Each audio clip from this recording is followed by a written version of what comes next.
आजकल क्या है, सब कुछ कमर्शलाइज हो गया, तो कोई सही सलाह नहीं दे रहा कि आपको बीमारी नहीं है, आपको सिर्फ अपना लाइफस्टाइल और डाइट चेंज करना है, बॉडी को डिटॉक्स करना है, वो कोई नहीं बता रहा। दवाई बेचने पे दुनिया लगी हुई है, ऑपरेशन करने पे लगी हुई है, जिसकी वजह से वो ट्रैप में फंस जाता है बंदा और उसको लगता है दवाई ही इलाज है। आज से हजारों साल पहले जो तुलसी के गुण लिखे गए या नीम के गुण लिखे गए या हल्दी के गुण लिखे गए, आज तक साइंस उसको गलत नहीं साबित कर पाई, और ना वो बढ़े ना वो घटे। बिल्कुल।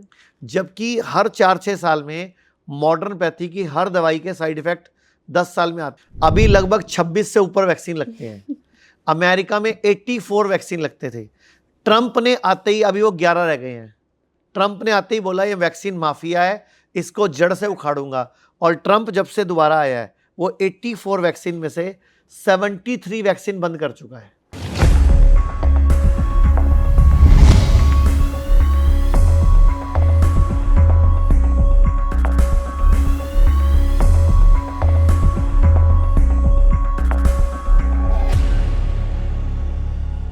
Welcome to the IMA podcast series 2026। जब स्वास्थ्य केवल इलाज नहीं, एक राष्ट्रीय चेतना बन जाए, तब नेतृत्व की आवश्यकता होती है। आइए स्वागत करें उस विचार के वाहक का जो अपना डॉक्टर खुद बनो का जन आंदोलन बना रहे हैं। प्लीज वेलकम आचार्य मनीष जी। धन्यवाद। आचार्य जी, मैं आपसे जानना चाहूँगी, आजकल हम छींक आने से पहले भी गूगल कर लेते हैं और दवा लेने से पहले पड़ोसी की सलाह। जब आप कहते हैं बी योर ओन डॉक्टर, तो क्या आप हमें डॉक्टर बनाना चाह रहे हैं या थोड़ा शांत और जिम्मेदार बनाना चाहते हैं? देखो, मैं तो अवेयरनेस फैलाना चाह रहा हूँ कि हम लोग बीमार होने के लिए बने ही नहीं हैं। हमारी बॉडी बीमार होने के लिए नहीं बनी। एक बात बताओ, कभी आपने सुना है शेर आया हो डॉक्टर के पास कि मेरे पेट में दर्द हो रहा है, या हिरन आया हो किसी के पास, मेरे चश्मा लगा दो, आईसाइट वीक हो गई, मुझे घास हरी नहीं दिखती? दुनिया का कोई भी जानवर कहीं डॉक्टर के पास नहीं आता, क्योंकि वो अपना डॉक्टर खुद है। एक इंसान ही है जो डॉक्टर के पास जाता है। और आजकल क्या है, सब कुछ कमर्शलाइज हो गया, तो कोई सही सलाह नहीं दे रहा कि आपको बीमारी नहीं है, आपको सिर्फ अपना लाइफस्टाइल और डाइट चेंज करना है, बॉडी को डिटॉक्स करना है, वो कोई नहीं बता रहा। दवाई बेचने पे दुनिया लगी हुई है, ऑपरेशन करने पे लगी हुई है, जिसकी वजह से वो ट्रैप में फंस जाता है बंदा और उसको लगता है दवाई ही इलाज है। जैसे बीपी की गोली 15-20 साल हो गए बंदा खाए जा रहा है, शुगर की गोली 25 साल से खा रहा है, और डॉक्टर से पूछो कब तक खानी है? जिंदगी भर खानी है। थायराइड गोली कब तक खानी है? वो लोग पता क्या बोलते हैं, डॉक्टर ऐसा भी बोलते हैं आजकल, भगवान का नाम लेना भूल जाना, गोली खाना मत भूलना। मतलब भगवान का नाम इंपॉर्टेंट नहीं है, गोली खाना इंपॉर्टेंट है। जबकि गोली ही बीमारी है बाद में, क्योंकि दुनिया की जो भी गोलियां हैं ये केमिकल से बनती हैं, और जब वो बॉडी में केमिकल लगातार जाएगा, एक टाइम के बाद उसके साइड इफेक्ट आएंगे। तो आज जैसे आप किसी भी पेशेंट को पकड़ो जो 50-60 साल का हो, जो 12-15 गोली खाता हो, आप सोचना सुनना उससे पहले उसकी एक शुरू हुई होगी, फिर दूसरी शुरू हुई होगी, तीसरी, चौथी। अच्छा, अगर गोलियां इलाज है तो 15 गोली क्यों खा रहा है? इसका मतलब गोलियां इलाज नहीं है, इलाज कुछ और है। इलाज है अपने आप को जानना, अपना डॉक्टर खुद बनना। तो मैं सबको यही सिखाता हूं कि आप सिर्फ 2 नियम बदल दो। एक तो सूरज डूबने के बाद खाना मत खाओ, और एक हफ्ते में 6 दिन खाओ, 1 दिन मत खाओ। तो 90% बीमारियां आपको होंगी ही नहीं, क्योंकि बॉडी खुद अपने आप को सेट कर लेगी। बहुत ही बेहतरीन आपका ये नुस्खा जो है कि डिटॉक्स कर लेती है बॉडी खुद को ही। मतलब ये विचारधारा शायद आज के ना युवा ना ही पुरानी पीढ़ी भी इसको फॉलो नहीं कर रही है शायद। लेकिन आप जैसे मेरे जैसे लोग अगर लगातार लगे रहेंगे, मैं रोज सोशल मीडिया पे लगा रहूंगा, तो कभी ना कभी तो गलती से कोई रील देख लेंगे और धीरे धीरे जाग जाएंगे। तो मेरे ख्याल से आप जड़ तक पहुंच रहे हैं। डॉक्टर्स अभी सिम्टम्स का इलाज कर रहे हैं। सिम्टम का इलाज कभी गलती से भी नहीं करना चाहिए, हमेशा रूट कॉज पकड़ना चाहिए। अदरवाइज आप सिम्टम का इलाज करते हैं, उसको मैनेज करते ही रह जाओगे। और इस टाइम दुनिया सिम्टोमेटिक ट्रीटमेंट ही कर रही है। एग्जैक्टली। सर, लोग आयुर्वेद को भावना से मानते हैं, लेकिन आपने इस क्लिनिकल रिसर्च और डेटा के साथ स्थापित किया है। आपका तरीका था कहने का कि आइए बहस नहीं, प्रमाण की भाषा में बात करते हैं। पहली बात तो मेरी वाइफ का नाम भावना है जो आपने भावना की बात करी। दूसरा, हम लोग क्लिनिकल ट्रायल और रिसर्च की बात इसलिए करते हैं क्योंकि वेस्टर्न वर्ल्ड इसी को मानता है। और जबकि मैं आपको इस मंच पे खुले रूप से बोल सकता हूँ, आज से हजारों साल पहले जो तुलसी के गुण लिखे गए या नीम के गुण लिखे गए या हल्दी के गुण लिखे गए, आज तक साइंस उसको गलत नहीं साबित कर पाई, और ना वो बढ़े ना वो घटे। बिल्कुल। जबकि हर 4-6 साल में मॉडर्न पैथी की हर दवाई के साइड इफेक्ट 10 साल में आते हैं। अभी कोविड वैक्सीन के ऊपर कितना सोशल मीडिया पे चल रहा है कि कोविड वैक्सीन के बाद लोगों को हार्ट अटैक पड़ रहे हैं, किडनियाँ फेल हो रही हैं, साइड इफेक्ट आ रहे हैं। जबकि मैं तो खैर उसको बोलता ही प्लैंडेमिक हूँ, मैं उसको पेंडेमिक नहीं बोलता। और जब वो प्लैंडेमिक है तो फिर ये प्यार भरी डोज लेने की जरूरत ही नहीं थी। हमने भी नहीं ली, लेकिन सर्टिफिकेट है। हाँ, जरूरी हो गया। सर्टिफिकेट जरूरी था इसलिए हमने भी ले लिया, लेकिन हमने लगवा के नहीं लिया क्योंकि हमें पता है, और हमने बहुत वीडियोस बनाई कि मत लगवाना। लेकिन हमारा पूरा यूट्यूब डिलीट हो गया, पूरा फेसबुक गायब कर दिया गया, हमारा मेरे 11 चैनल्स थे सारे डिलीट हो गए, और कंप्लेंट्स हो गई हमारी कि ये लोग सरकार के खिलाफ चल रहे हैं। जबकि हम तो अवेयरनेस के साथ चल रहे हैं। भाई मेरी बॉडी है, मेरी मर्जी, मैं क्यों डलवाऊं? एग्जैक्टली। देखो, आपको पता होगा शायद, अभी ट्रंप साहब दोबारा राष्ट्रपति बने हैं जी। जब मुझे नहीं पता आपकी एज कितनी है, जब मैं छोटा बच्चा था तब हमारे टाइम पे 3 या 4 वैक्सीन लगते थे। अभी लगभग 26 से ऊपर वैक्सीन लगते हैं। अमेरिका में 84 वैक्सीन लगते थे। ट्रंप ने आते ही अभी वो 11 रह गए हैं। ट्रंप ने आते ही बोला ये वैक्सीन माफिया है, इसको जड़ से उखाड़ूंगा। और ट्रंप जब से दोबारा आया है वो 84 वैक्सीन में से 73 वैक्सीन बंद कर चुका है। तो अगर वैक्सीन इतनी इंपॉर्टेंट है तो ट्रंप क्यों बंद कर रहा है? और दुनिया में ना वैक्सीन में वही होता है जो एक्चुअली आपको आता है। कोई एंटीडोट नहीं होता कभी दुनिया के किसी वैक्सीन में। ये लोगों को पता ही नहीं है बात जी। बॉडी खुद जनरेट करने की बॉडी खुद अपने आप उसके खिलाफ एंटीबॉडी बनाती है। आपको क्या करना है, जब भी कोई इन्फेक्शन होना, जब भी संक्रमण काल चल रहा हो या कोई बीमारी हो, 2 से 3 दिन तक खाना छोड़ दो, और थोड़ी सी हल्दी, थोड़ी सी काली मिर्च, थोड़ा गिलोय, थोड़ी तुलसी, थोड़ा नीम ले लो, ताकि बॉडी खुद एंटीबॉडी जल्दी बना ले जी। और खाना मत खाओ जैसे जानवर नहीं खाते। आपने कभी कोई जानवर पाला आज तक? जी।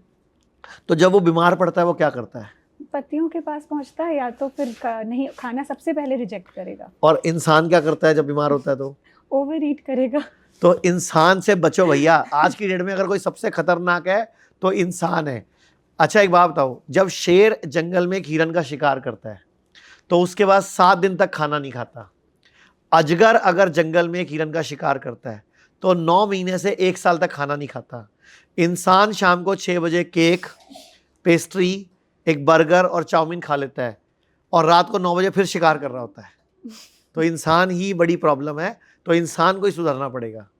और मेरे ख्याल से जैसा आपने कोविड के समय जो अवेयरनेस क्रिएट करने की कोशिश करी, शायद वो सच कहने के बदले में जो आप लोगों को जो चैनल्स डिलीट कर दिए गए, वो शायद सच हमने सारे चैनल दोबारा खड़े करे हैं। पे करना पड़ा, जैसे कि हमेशा होता आया है। आप सोचो, मेरे करोड़ों में फॉलोवर्स थे, वो सारे चैनल डिलीट करके ये जितने चैनल अभी देखते हो सब दोबारा बनाए हैं हमने। रीबिल्ड करे हैं। ये रीबिल्ड करे हैं, पुराने वाले तो डिलीट हैं। ओके। और अभी मेरे ही साथी का चैनल डिलीट हो गया था। 10,000 करोड़ का हमने नोटिस भेजा कंपनी को, तब जाके वो एक चैनल अभी रिस्टोर हुआ है। अभी भी वो मेन स्ट्रीम पे नहीं आया, वो डिलीटेड में ही दिखता है। अभी डिलीटेड करने का कारण भी यही था। डिलीटेड ये है ना कि उनको लगा कि हम मेन स्ट्रीम के अगेंस्ट बोल रहे हैं। जो जैसे अब मैं आपको बोलूँ कीमो नहीं करानी चाहिए, तो सबको लगेगा ये तो फिर इलाज क्या कैंसर का। तो आज अगर आप यहाँ होगे तो मैं आज 2 कैंसर के पेशेंट इस प्रोग्राम में अपने साथ लेके आया था। एक ब्लड कैंसर लास्ट स्टेज के पेशेंट जिनको डॉक्टर ने जवाब दे दिया था, और दूसरा माउथ कैंसर के पेशेंट जिनका पूरा जबड़ा कटना था। और दोनों सिर्फ बिना 1 रुपए की दवाई के, सिर्फ डाइट और बॉडी को डिटॉक्स करके हील हुए हैं। तो वो उनमें से एक अभी यहाँ बैठे भी हैं इस हॉल में जब हमारी पॉडकास्ट चल रहा है। तो ये तो बहुत ग्रेट ऑनर की बात है। आप जो काम कर रहे हैं उसके लिए शायद शब्द बहुत कम ही पड़ते हैं कहने के लिए। एक्चुअल में वो मैं नहीं कर रहा, हमारी बॉडी बीमार होने के लिए बनी ही नहीं है, लेकिन ये बात हम लोगों को बताते हैं और लोग फिर अपना काम शुरू कर देते हैं। लोग जान तो लेते हैं, लेकिन मानने के लिए वो कदम उठाना शायद नहीं। जैसे हम भगवान को मानते हैं भगवान की नहीं नहीं मानते मानते हैं। हैं। हम गीता को मानते हैं, हम वेदों को मानते हैं, लेकिन वेदों में लिखा क्या है, उससे गीता में हमारा लिखा क्या, मानते नहीं है। अब गीता में लिखा है युक्ताहार विहारस्य युक्त चेष्टसु कर्मसु युक्त स्वप्ना बोधस्य योगो भवति दुखा, कि मतलब दिमाग के हिसाब से, युक्ति के हिसाब से, मौसम के हिसाब से अपना खाना पीना परिवर्तन करो, भोजन, हाँ, अदरवाइज आप जिंदगी भर दुखों से ग्रसित रहोगे। तो बिल्कुल। हम ये इतनी सी बात बोल के, और ये भगवत गीता में लिखी है। रामचरितमानस में एक श्लोक लिखा है वैद्य का, कि असली वैद्य यानी कि डॉक्टर वो है जो पेशेंट के हित के बारे में सोचे, उसको बुरा लगेगा ये ना देखे, ये देखे कि उसको क्या उसके लिए अच्छा है। Correct. तो वैद्य कड़वा होना चाहिए, वैद्य नीम की तरह होना चाहिए, भाई जो तेरे हित की बात है मैं तो वो करूंगा। अभी क्या है, डॉक्टर्स को ना पेशेंट गाइड करता है, डॉक्टर साहब ये नहीं, ये करो मेरे साथ आप। और तू कौन भाई, हमें पता है तुझे क्या देना है क्या नहीं देना है, तू समझा रहा है भाई ये करेगा नहीं करेगा। तो पेशेंट आजकल ज्यादा, वो आपने बोला था ना गूगल करके आता है। अपने डॉक्टर सब स्वयं बन रहे हैं, हाँ, लेकिन नहीं गलत बनना तरीके है, से, लेकिन गलत तरीके से। हाँ, सेल्फ मेडिकेशन कभी नहीं करनी चाहिए, कभी भी फीवर हो मेडिसिन नहीं खानी चाहिए, बिल्कुल एंटीबायोटिक्स का सेवन नहीं करना चाहिए, क्योंकि ये नाम ही उसका एंटीबायोटिक है। बायोटिक मतलब जीवन, एंटी मतलब जीवन के खिलाफ। तो अपने ही जीवन को खुद क्यों मार रहे हो भाई? राइट। जैसे पान मसाला, जर्दा, तंबाकू, बीड़ी, सिगरेट, सबके ऊपर छपा हुआ है कैंसर होता है, लेकिन जब वो व्यक्ति खा रहा होता है मानता है क्या? नहीं मानता। तो मैं आपको, मेरे पास अभी एल्बम होगी मेरी गाड़ी में, तो मैं आपको दिखाऊं कैसे कैसे कटे हुए जबड़े और क्या क्या, इधर का टुकड़ा इधर लगा, इधर कैंसर, फिर इधर कैंसर, जिंदगी नरक बन जाती है और थोड़े दिनों में मर जाते हैं ये लोग। लेकिन करोड़ों रुपए का बिजनेस चल रहा है, अरबों रुपए का। पेशेंट आ रहा है, उसका कभी मुंह काट रहे हैं, उसको ये नहीं कह रहे तेरी जिंदगी ऐसी हो जाएगी। अच्छा, बाद में उसको पता भी नहीं होता कि मेरा इलाज ऐसा हो जाएगा। सर मैं बोलता हूँ कि बायोप्सी मत कराओ, FNSC मत कराओ, मैमोग्राफी मत कराओ और पेट स्कैन मत कराओ। अब लोग बोलते हैं फिर कैंसर का पता कैसे लगाएं? अब मान लो कैंसर है और इलाज शुरू कर दो। इलाज क्या है? हफ्ते में 1 दिन उपवास करना है, सूरज डूबने के बाद खाना नहीं खाना, और फ्रूट सैलेड ज़्यादा खाना है। मतलब 70% आपको रॉ खाना है, 30% आपको कुक्ड खाना है। और जब आपको कैंसर हो गया है तो 80-90% रॉ खाना है कुछ दिन तक। तो बॉडी ऑटोफेगी, नोबेल प्राइज मिला हुआ है 2016 में, 1998 में नोबेल प्राइज मिला हुआ है, 1931 में नोबेल प्राइज मिला हुआ है। 7 नोबेल प्राइज हैं दुनिया में जो हेल्थ के इर्द गिर्द हैं, जो बॉडी को सेल्फ हीलिंग मेथड सिखाते हैं, जो आप बोल रहे थे अपना डॉक्टर खुद बनो। प्लेसिबो। यस सर, मतलब मैं आपको कहूँगी एज अ थेरेपिस्ट भी हमको सबसे पहले लोगों को लाइफस्टाइल चेंज में खाने पे ही करेक्ट लाना पड़ता है, जो आप ऑलरेडी कर ही रहे हैं। मतलब उसके बिना तो शुरुआत हो ही नहीं सकती है। देखो अभी ना, आज आप एक फीमेल्स की प्रॉब्लम समझो, कॉमन सी है, लगभग हर 4 में से एक फीमेल बोल रही है मुझे ओवरी सिस्ट है, PCOD है, PCOS है, या मुझे यूट्रस फाइब्रॉइड है लेडीज़ में, पीरियड डिस्टर्ब है, इनफर्टिलिटी है, बच्चा नहीं हो रहा, हार्मोन डिस्टर्ब है। एक छोटी सी चीज़ अगर कर लें 90% प्रॉब्लम सॉल्व हो जाए। इंग्लिश टॉयलेट सीट की जगह यूरिन नीचे बैठ के करें, जैसे हमारी दादी, हमारी नानी करती थी। होता क्या है, ब्लैडर खाली नहीं हुआ, Exactly. 1-2 बूंदे रह ली बॉडी ने, वो इन्फेक्शन क्रिएट होता है, वो बॉडी में प्रॉब्लम क्रिएट होती है। पुरुषों को भी खड़े होकर यूरिन नहीं करना चाहिए, जैसे मुस्लिम भाई आज भी नीचे बैठ के करते हैं, हमारे दादा परदादा सब नीचे बैठ के करते थे। ये अंग्रेजों की नकल उतनी करें जितनी ज़रूरी है, अंग्रेजों की नकल ज़्यादा नहीं करनी। अंग्रेजियत की वजह से हम ज़्यादा बीमार हो गए, हॉस्पिटल कल्चर आ गया हमारे घर में। राइट। हर घर में BP की मशीन, शुगर की मशीन कंपलसरी होती जा रही है आजकल, जबकि ज़रूरत ही नहीं है। अगर आप अपनी डाइट ठीक रखो, सिर्फ अगर एक आदत पूरा भारत, मेल हो चाहे फीमेल, बचपन से ही बच्चों को सिखाए कि यूरिन नीचे बैठ के करना है। और घर में अगर 3 टॉयलेट हैं, 4 टॉयलेट हैं, 2 टॉयलेट हैं, तो एक इंडियन रख लो, एक इंग्लिश रख लो, एक पे लिख लो स्वस्थ व्यक्तियों के लिए, एक लिख दो हॉस्पिटल के बिल के लिए। तो अपने आप समझ जाओगे कौन सी में जाना है। मानसिकता पे प्रहार। तो रोज दिखेगा ना भैया ये, अच्छा हॉस्पिटल लेके जाएगी, नहीं इधर जाऊंगा। एब्सोल्युटली। सर, हम स्वदेशी कपड़े पहनते हैं, स्वदेशी भोजन की बात करते हैं, लेकिन अस्पताल जाते ही आत्मविश्वास पश्चिम की ओर भाग जाता है। सच्चे अर्थों में स्वदेशी स्वास्थ्य व्यवस्था आपके लिए कैसी हो? देखो मैं सच बताऊं, जो स्वदेशी है ना, वही पूरे देश की उन्नति का तरीका होता है। जैसे अब हम भारतीय गायें, हम देसी गाय बोलते हैं उसको, हम उसकी वैल्यू नहीं करते, जबकि पूरे वर्ल्ड में रिसर्च हुई है कि दुनिया भर में जो A2 मिल्क है, जो सबसे बढ़िया दूध है, वो भारतीय गाय का है। और भारत की गायें ही ले जाकर जर्मनी ने, इजराइल ने और कई कंट्रीज ने उसकी नस्ल उन्नत करी है। मतलब पीठ में कुबड़ वाली गायें, वो दुनिया की बेस्ट गाय है, भारतीय गायें। जैसे आयुर्वेद है, भारतीय है। आपको पता है चाइना के अंदर क्या रूल है? चाइना में कोई भी व्यक्ति बीमार पड़ेगा तो उसको पहले अपना ट्रेडिशनल चाइनीज मेडिसिन जिसको TCM बोलते हैं, पहले वो फॉलो करना है, वो ट्रीटमेंट नहीं करना तो एलोपैथी में जाना है। और भारत में उल्टा है, पहले एलोपैथी में जाना है, जब इलाज नहीं हो, जवाब मिल जाए, तब आयुर्वेद में आना है। तो भारतीयों उल्टों से सीधे हो जाओ। वो बहुत बड़ा चैलेंज है शायद। तो स्वदेशी अपनाएंगे तो ही बचेंगे। बिल्कुल। सर, अगर आयुर्वेदिक एक व्यक्ति होता तो क्या वह अपेक्षित होता, गलत समझा गया होता, या बस अपने समय में आगे चल रहा होता? देखो, ये एक हाइपोथेटिकल क्वेश्चन है। Absolutely. मैं सच बताऊं तो मुझे समझ भी नहीं आया क्या पूछना क्या चाह रहे हो, थोड़ा सा या तो मैं खोल के फ्रेम कर। अगर हम मान लें कि आयुर्वेदिक एक इंसान है, तो आज उसके समाज में क्या उसको अपेक्षित तरीके से देखा जाता? बिल्कुल भी क्या नहीं। वह पीछे समझा जाता, पीछे या समझा बस जाता। अपने समय के साथ आगे बढ़ रहा होता? देखो, आयुर्वेद के ऊपर ना अंग्रेजों ने भी और मुगलों ने भी स्पेशली जुल्म करे हैं, इसको खत्म करने के लिए कोशिश करी। आप एक बात बताओ, नालंदा यूनिवर्सिटी, तक्षशिला यूनिवर्सिटी जलाई गई जी। अंग्रेज भारत में आए, हमारे सारे स्क्रिप्चर। अच्छा, मैं आपसे एक सवाल पूछता हूँ, पॉडकास्ट आपका ही कर देता हूँ मैं। मुझे ये बताओ, पूरी दुनिया में जितनी भी साइंस की रिसर्चेज हैं, साइंस की कोई भी नई इन्वेंशन हुई है, वो तभी क्यों हुई जब भारत गुलाम था? उससे पहले की एक भी रिसर्च का नाम बताओ।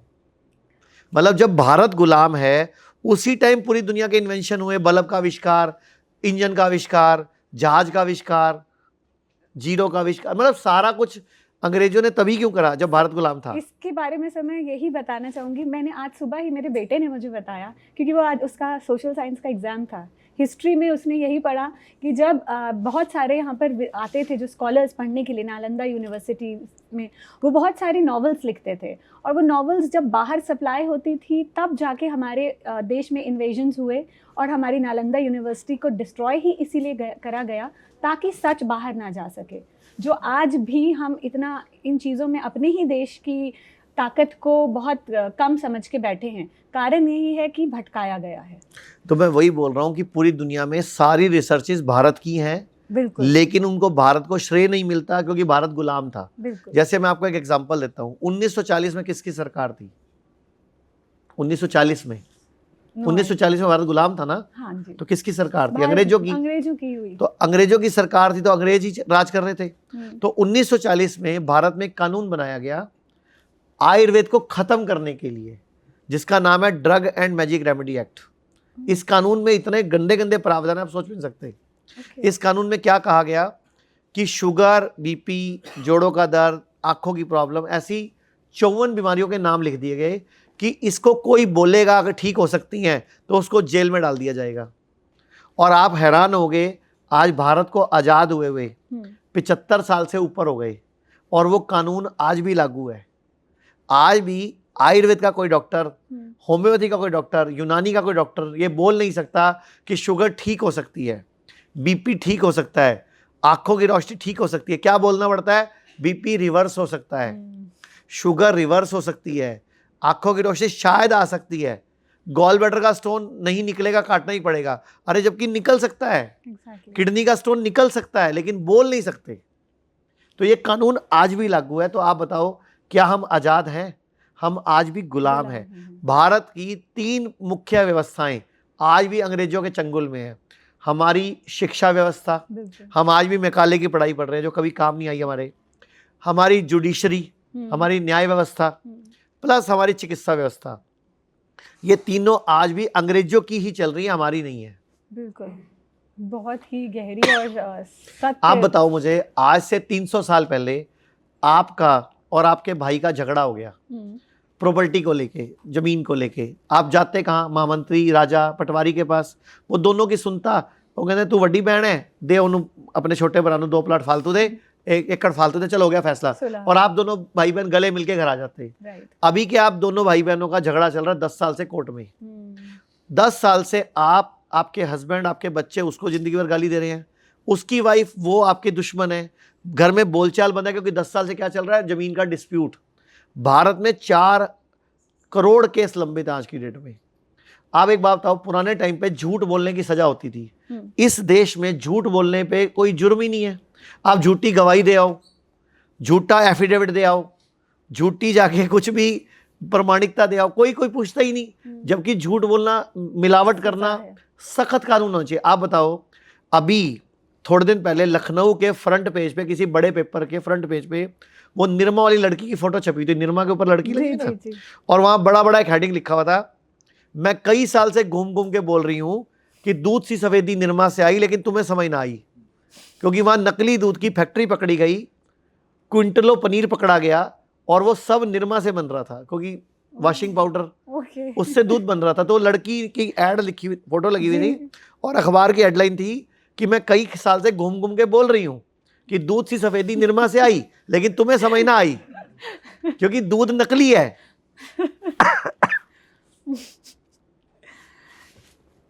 सर, डायबिटीज, किडनी रोग, अर्थराइटिस, क्या ये मेडिकल मिस्ट्रीज हैं या हमारी जीवन शैली में चुपचाप दी गई स्वीकारोक्तियाँ? जैसे आपने पहले भी इनके ऊपर हमें काफ़ी अच्छा एक्सप्लेनेशन दिया है, पर इनको बहुत इजीली हमारी लाइफस्टाइल के अंदर बसा दिया गया है कि आप चाह के भी अब लोगों के दिमाग से इस चीज़ को क्लियर नहीं कर पाते। जैसे आप ना 15-20 साल पीछे जाओ, ग्रह शोभा मैगजीन होती थी, सरिता मैगजीन होती थी, उस टाइम पे एक मिशन चलता था, ऐसे हाथ करो, अपनी ब्रेस्ट चेक करो, गांठ चेक करो, ये चेक करो, सेल्फ एग्जामिनेशन। हमारे ना देश में स्वीकृति कराई जाती है, कई साल अभियान चलते हैं। आजकल हर लड़की रोजी लगी होती है, और फिर वो ब्रेन को ऑर्डर दे रही होती है, तो एक आधी गांठ बन जाती है, और फिर वो कैंसर का चक्कर शुरू हो जाता है, फिर वो मैमोग्राफी, फिर वो और ये और वो, बस फिर कैंसर कैंसर कैंसर, ये सब हमारे दिमागों में घुसाया जाता है, और जो हम मैनिफेस्ट करते हैं फिर वही होता है। अब आपको रोज लग रहा है मेरे गांठ आएगी, मेरे गांठ आएगी, तो क्या आएगा? नहीं आएगी। आप बोलो भाई, आपने मूवी देखी होगी, एक सीक्रेट मूवी है, बड़ी मोटिवेशनल मूवी है, कि मैनिफेस्टेशन का सिद्धांत, कि जो चाहो वो मिलता है। तो जब आप कैंसर चाहोगे तो क्या मिलेगा? कैंसर ही मिलेगा। और आप जब खुशियां चाहोगे तो खुशियां मिलेंगी, आप इलाज चाहोगे तो इलाज मिलेगा। ये सब हमारे दिमाग में घुसाया गया। डायबिटीज कोई बीमारी नहीं है, ब्लड प्रेशर कोई बीमारी नहीं है, ये लाइफस्टाइल डिसऑर्डर्स हैं। जैसे ही लाइफस्टाइल को ऑर्डर में लाते हो, ये ठीक हो जाती हैं, रिवर्स हो जाती, ठीक नहीं होती, सॉरी, रिवर्स होती हैं।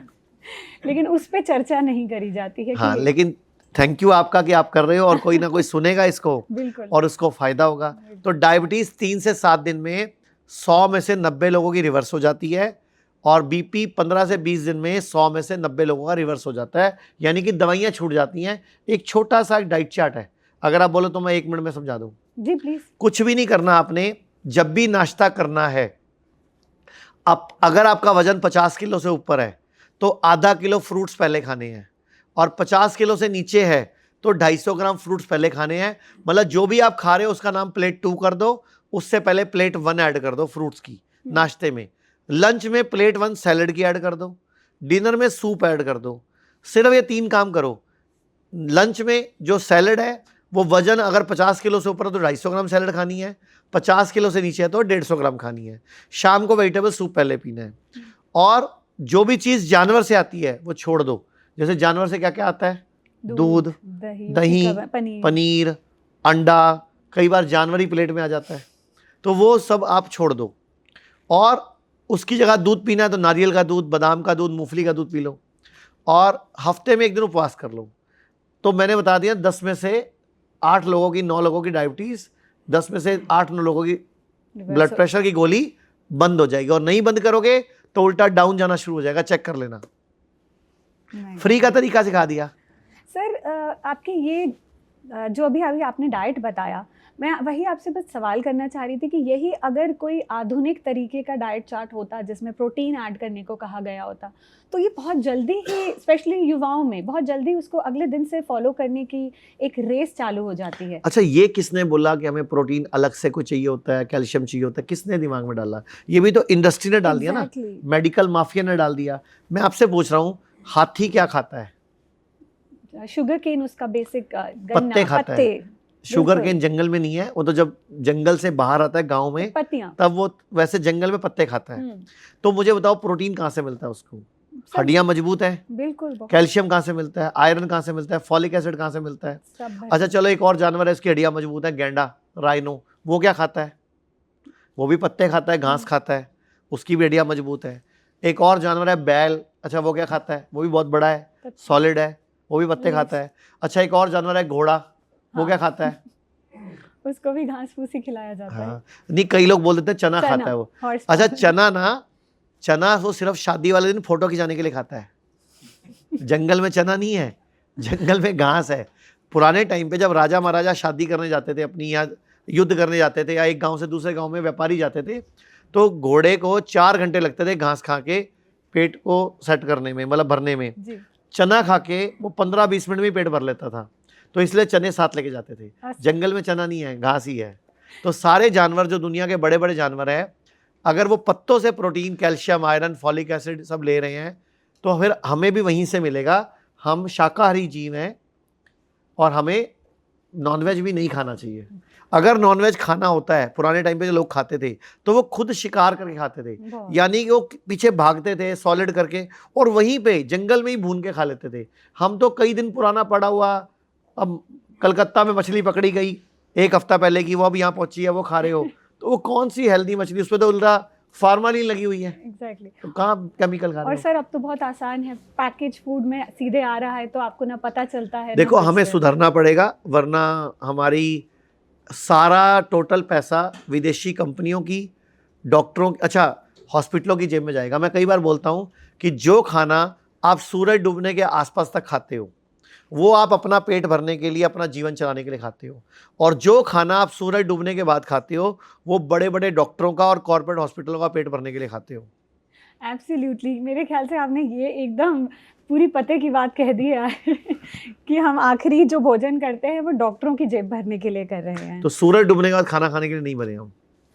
बहुत ही कमाल के टिप्स आपके द्वारा दिए गए आचार्य जी। मैं बहुत शुक्रगुजार हूँ कि मैं आपसे कुछ देर चर्चा भी कर पाई। धन्यवाद, आपका भी बहुत बहुत धन्यवाद। Thank you very much. और उम्मीद करूंगा जल्दी जल्दी इंदौर आता रहूं। बिल्कुल। और मैं आपको रिक्वेस्ट करूंगा कि आप भी इतना अच्छा दुनिया की सेवा कर रहे हो, लोगों को माइंड से, दिमाग से ठीक करना सबसे इम्पोर्टेंट होता है, क्योंकि दिमाग जीतने, और आप उसी की काउंसलर हैं, तो हम कुछ मिलके दुनिया की मदद कर पाएंगे। मैं भी पूरी उम्मीद करता हूँ। तो धन्यवाद। शब्द मेरे लिए बहुत मायने रखते हैं। Thank you. Thank you so much. Thank you for watching. Keep thriving until then.